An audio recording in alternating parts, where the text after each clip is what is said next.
بھائی نے کویسچن کیا کہ جو آج کل منڈی میں وزن کر کے جانور بیچے جاتے ہیں، مثلا جب کوئی گاہک جاتا ہے تو منڈی والا کہتا ہے کہ بھئی یہ گائے ہے، اس کا 1 کلو مثال کے طور پر 500 روپے کا۔ اب یہ نہیں پتا ہوتا کہ وہ کتنے وزن کی ہے اور جب تلے گی تو کتنی قیمت اس کی بنے گی۔ گاہک کہتا ہے چلو ٹھیک ہے، میں منظور، وہ دیکھتا ہے کہ ہاں اندازہ لگتا ہے کہ شاید یہ سستی ہی پڑے گی، پھر وہ تول لیتے ہیں اور بعد میں اس کو قیمت دینی پڑتی ہے۔ اس کا کیا شرعی حکم ہے؟ دیکھیں، مسئلہ یہ ہے کہ امام اعظم ابو حنیفہ رضی اللہ تعالی عنہ شرعی اصول یہی بیان فرماتے ہیں کہ جتنی چیز معلوم ہوتی ہے اور اس کی قیمت بھی معلوم ہوتی ہے، اتنی چیز کا سودا بھی جائز اور وہ قیمت کا لینا دینا بھی جائز۔ لہٰذا اگر اس نے کہا کہ اس کا 1 کلو اتنے کا ہے تو پھر 1 کلو میں تو سودا جائز ہو سکتا ہے، لیکن کل چونکہ اس کا وزن مجہول ہے یعنی نامعلوم ہے اور پھر اس کی وجہ سے قیمت بھی نامعلوم ہے، لہٰذا یہ سودا ناجائز ہوگا۔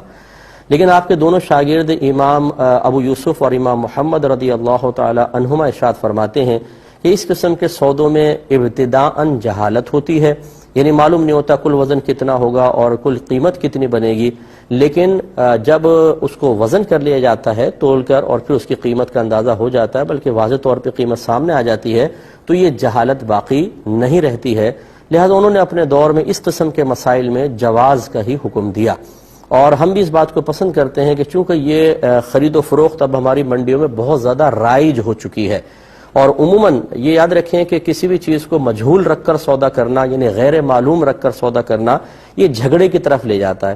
جیسے اکثر آپ نے رکشے میں دیکھا ہوگا، کوئی بیٹھ جاتا ہے، ابھی کتنے پیسے لوگے؟ ارے جی جو مرضی آئے دے دیجئے گا، بیٹھ گئے۔ اب جب اسٹاپ پہ اترتے ہیں، کتنے پیسے؟ 200۔ وہ کہتا ہے بھئی میں تو 100 روپے دوں گا، جھگڑا شروع ہو گیا۔ تو یہاں پر چونکہ اجرت کو مجہول رکھا تو دیکھیں یہ جھگڑے تک لے گئی۔ تو یہ شریعت نے اس لیے کسی چیز کو مجہول رکھنا منع کیا ہے کہ آگے چل کے پھر لڑائی جھگڑا فتنہ فساد ہوتا ہے، جبکہ اس قسم کے مسئلے میں آپ دیکھ لیں کہ گاہک ہو یا دکاندار دونوں ذہنی طور پہ بالکل راضی ہوتے ہیں، جتنا گائے کا وزن ہو جائے اتنی قیمت دے دی جاتی ہے، بعد میں کوئی جھگڑا فتنہ فساد نہیں ہوتا۔ تو چونکہ جہالت مفضی للمنازعات نہیں ہے تو ہم اس کا حکم جواز ہی دیتے ہیں۔ ایک کویسچن یہ کیا گیا تھا کہ یہ آسٹریلین گائے جو ہیں ان کی قربانی کا کیا شرعی حکم ہے؟ دیکھیں، نبی کریم صلی اللہ علیہ وسلم نے جو قربانی کے جانوروں کا تعارف اپنے گویا کے عمل کے ذریعے پیش فرمایا، وہ 3 طرح کے جانور تھے۔ ایک مینڈھا یعنی دمبا جس کو کہتے ہیں، اور بکرا بکری۔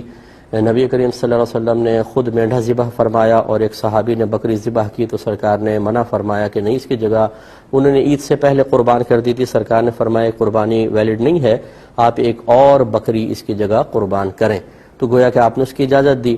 اسی طرح آپ نے ازواج مطہرات کے لیے گائے کی قربانی فرمائی اور اپنے ہاتھ سے اونٹ بھی نحر فرمائے ہیں۔ تو یہ پھر 3 قربانی کے جانور سرکار سے چونکہ منقول ہوئے کہ بکرا بکری، دمبا دمبی، گائے بیل بھینس بھینسا، کیونکہ یہ ایک ہی نسل سے ہوتے ہیں، اور اونٹ اور اونٹنی، اس کے علاوہ کوئی قربانی کا جانور نہیں ہوگا۔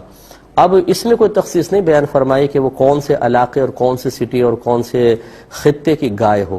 سرکار نے جو گائے ذبح فرمائی، یقینی سی بات ہے وہ عرب کنٹریز کی گائے تھی، وہ تو یہاں پر نہیں ہوتی ہمارے پاکستان میں، تو کیا مطلب اب پاکستان کی گائے قربان ہم نہیں کر سکتے ہیں؟ تو اسی طریقے سے اگر آسٹریلیا کی گائے ہے اور واقعی وہ گائے ہے تو پھر اس میں شرعاً کوئی حرج نہیں ہے، چونکہ وہ گائے ہے۔ اب چاہے وہ آسٹریلیا سے نسبت ہو، اس کی US سے ہو، UK سے ہو، لیکن چونکہ وہ گائے ہے تو اس کی قربانی شرعاً بالکل جائز ہوگی۔